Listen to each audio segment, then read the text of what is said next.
So since our PowerPoint presentation cannot be presented in our flat screen TV due to the malfunctioning of our extension wire, we will have our lecture on bread and pastry. It's somewhat like orientation on what the course is all about. The bread and pastry in situ qualifications. It's just the same way with your other courses of specializations under technology, vocational and vocational livelihood education with a strand in home economics, like yung housekeeping. You have your basic competences and you have common competences to develop. But we will focus more on the core competences of bread and pastry. So, what is bread and pastry? Production National Certificate to Qualification. You may jot down.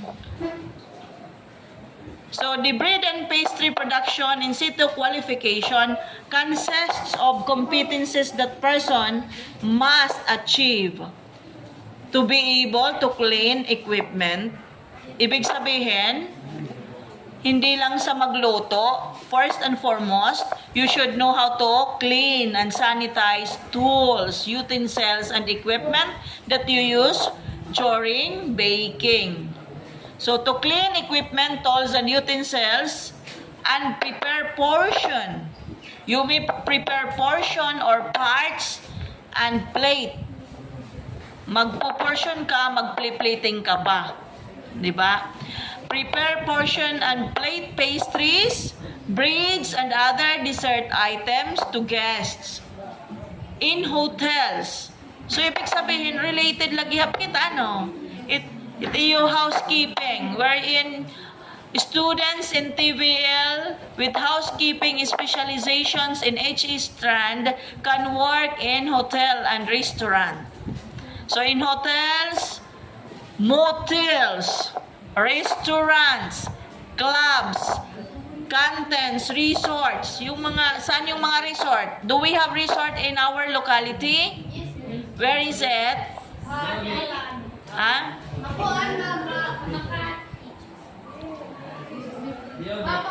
Bonga Budik. Where else?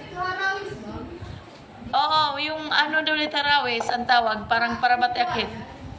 Yan, Pahalibwayan Resort. Yan. Sana all is in Dolores. So yes, resorts and luxury lines, pwede ha. In a mass social level in luxury lines, cruises, and other related operations or business operations. Nako ha? So, if you will acquire these skills, you have another job opportunities not only for working in hotel but also in restaurants, in big shops, and even in resorts, and to a higher level even in luxury lines. Ano yung luxury lines? Ta mga cruise ship, mga barko na, mga international, mga magyaman net dito. So if you will work internationally, you will work overseas, then you might have a higher salary. Diba? So, let us not underestimate the opportunities that you may have if you will have national certificate 2 in bread and pastry. Gusto nyong mag-abroad? Sino yung... Ha? Yes. So, before ka mag-abroad, kailangan mayroon kang experience and even that qualifications. You should be qualified to work anywhere where your qualification is sorted. Masyadong hindi kayo nakikita. Teka. Dito tayo. Para man mati. Sometimes when I record my discussion, some students are really behaving and there are others who are motivated to recite kasi nakikita siya sa video. Okay, we have here basic competences. I have already mentioned the 3 competences in BPP, for short of bread and pastry production. We have the basic competences. Again, I may reiterate the common competences and the core competences. Let's discuss about the basic competences. Ano ba yung when we say competences, in other words, we call that skills. Mga kakayahan, di ba? Kakayahan na maaaring ma-develop while we are having this course. Basic competencies involves participating in workplace communication. So, you participate. You communicate with others in the workplace, di ba? To have harmonious relationship, to work harmoniously with your co-workers, you should participate in workplace communication. You should work in team environment. Diri ka maihas, diri ka maangkihas. You do not work against the job of the other team. You should be collaborating with what the other co-members or fellow members in the organization or in the institution you are working for. You have to collaborate with their work. Diri kay mag-iiniba ka. Di ba? Ikaw ulit maiba. Anong mangyayari pag ikaw ulit maiba? Asya nga ni, nginaribang ka. Anon ka dayak? Paglilinibakan kangin, magriniribang, sanglit, ayaw riribang, kumbaga sayaw, kailangan napod ka. Pero may kanaapit, practice, practice.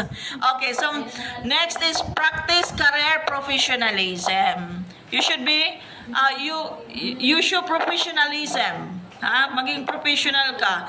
It doesn't mean that you are just a senior high school graduate or graduating in senior high school and you are working already as work immersion student.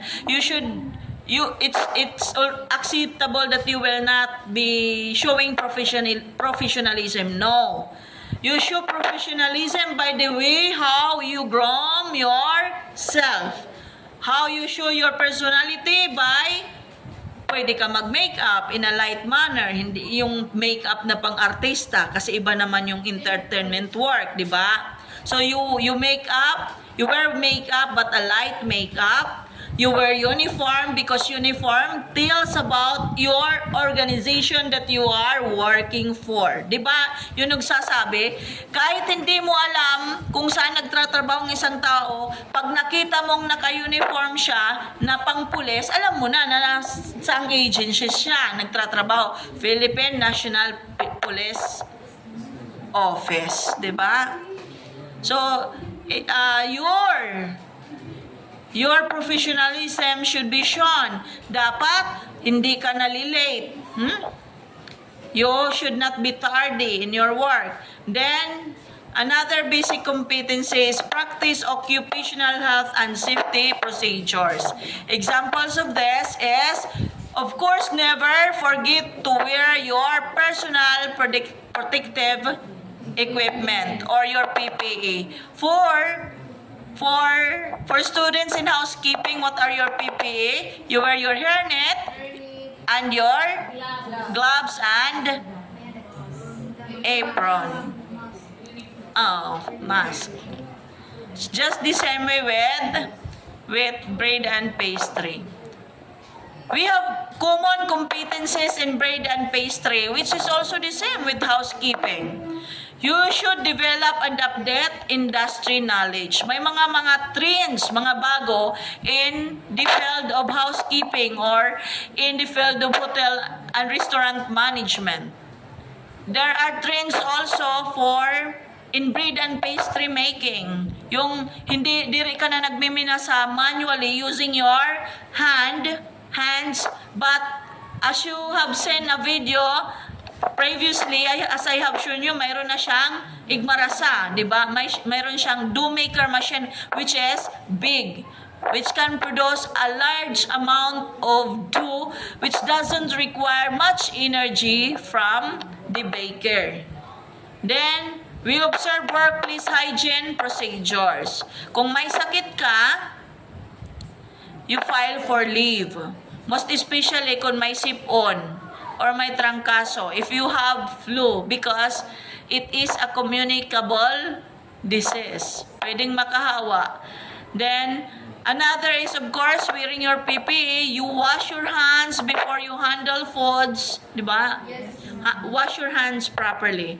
Then, another, in whatever organization, whatever your work is, we are now in an age of technology, ICT, information and communication technology. You should possess literacy in computer. You shall be able to perform computer operations. Mayroon na kasing OPS, diri na kita nagre-record it mga sales. Diretso na hiya computer or operated system to make the recording systematic, easier, accurate, and faster. Alam nyo ba, may kaalaman na kayo sa computer. Encoding. Pero sa cellphone, level 10. Nakakapag-encode kami sa cellphone? Yes, okay. Sa WP's office. Okay. Okay na yan. Pero much better if you know how to operate a personal computer. Then, perform workplace and safety practices. You have to do, you are skilled enough, knowledgeable enough to avoid accidents. Alam mo yung mga actions mo, what should be your movements to avoid accidents? What should you do para hindi ka madudulas, diri ka makakabuong, and yung worst pa dyan, much worse is yung pagkasunog, di ba? Or sa pagkahulog sa mataas na building. So, kailangan practice workplace and safety practices. Perform. You must observe workplace and safety practices. Provide effective customer service. Ibig sabihin, kailangan magaling ka rin mag-handle sa mga clients. Diba? Every time that a client is approaching, you greet them with courtesy. Good morning, ma'am. Welcome to the diba? To the name of your company. And then, please sit down. You may have this place to sit down. And what is your order, ma'am? Diba? Ipinag-aaralan nyo yan. Then, when the client leaves the business establishment, you will say, thank you, ma'am, for coming. Please come again next time. Ganun ba yun? Yes, ma'am. Asya ba? Anong iyo? Anong sample? Who want to volunteer and see something, what courteous way, proper way to see a customer when the customer is already leaving the restaurant. Anyone who will volunteer? Thank you for coming. Asala, thank you for coming. Good morning, ma'am. Ang pag-greet ito ya. Tigi ka naman. Ngintigi ka na ano? Thank you, ma'am. Come again. Thank you, ma'am. Come again. Okay. Sige. So, yun pala. Now, we have here core competencies for bread and pastry. One is prepare and produce bakery products. Yung tinapay. Makagawa ng tinapay. Then, we have pastry products. What are examples of pastry products? Yung tarts, egg pie, pineapple pie. Then, we have to prepare and present gâteaux, torts, and cakes. These are small cakes. Gâteaux. We will... Pag mag-okay na, maka-provide kita in extension wire, I'll be showing you video clips and pictures on how does gâteau looks like. Then prepare and display PT4s, Yes. Present desserts. Nga small bite lang, sa lakabite, yung petty force.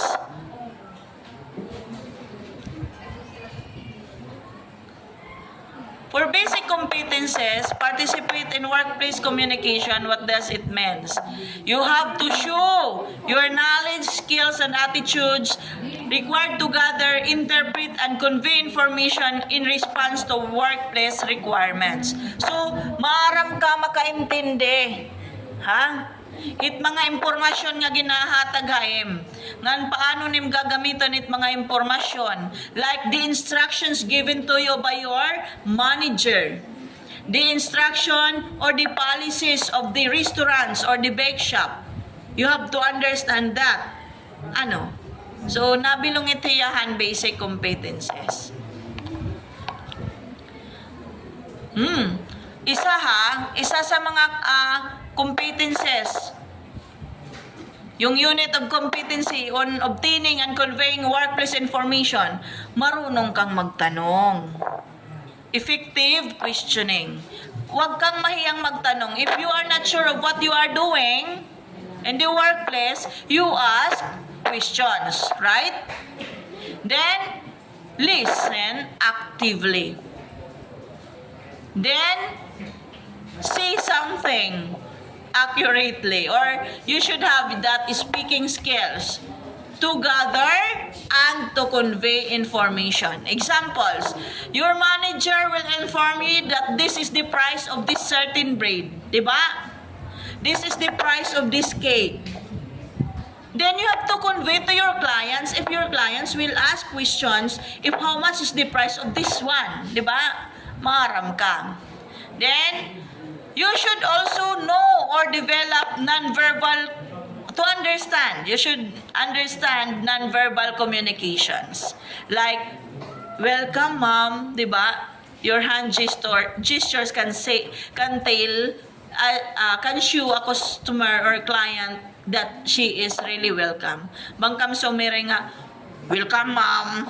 No, di ba?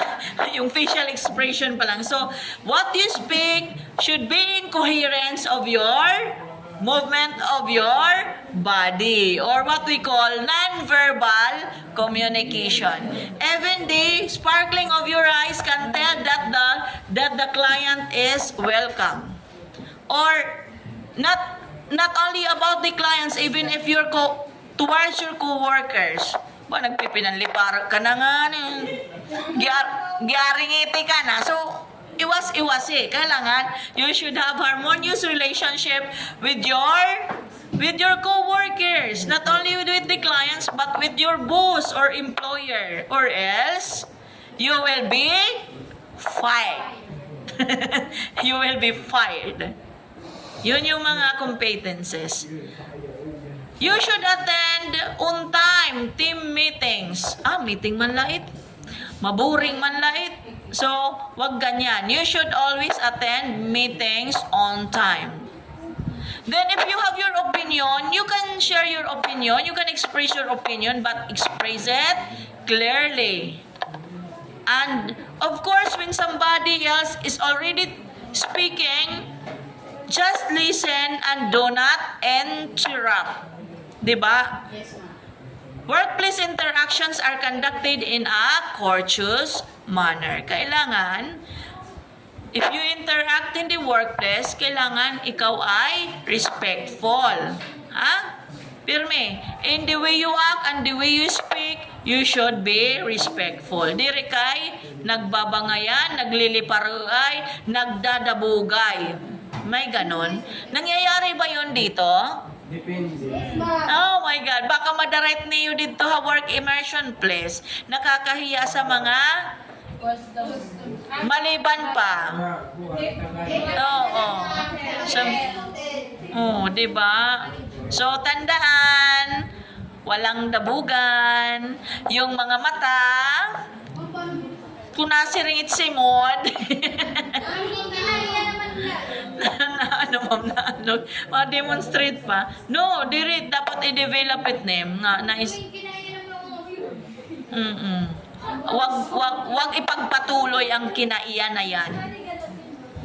Then we have to complete relevant work-related documents. Uy, nasa work immersion na tayo, hindi na tayo sa bread and pastry. Kasi actually, if before you acquire the national certificate to, you shall undergo work immersion which is related to your course. May it be in bread and pastry or in housekeeping. So, what are the related documents? Alam nyo ba yung mga documents for work immersion? Yes, ma'am. Okay, sino ba yung magvo-volunteer?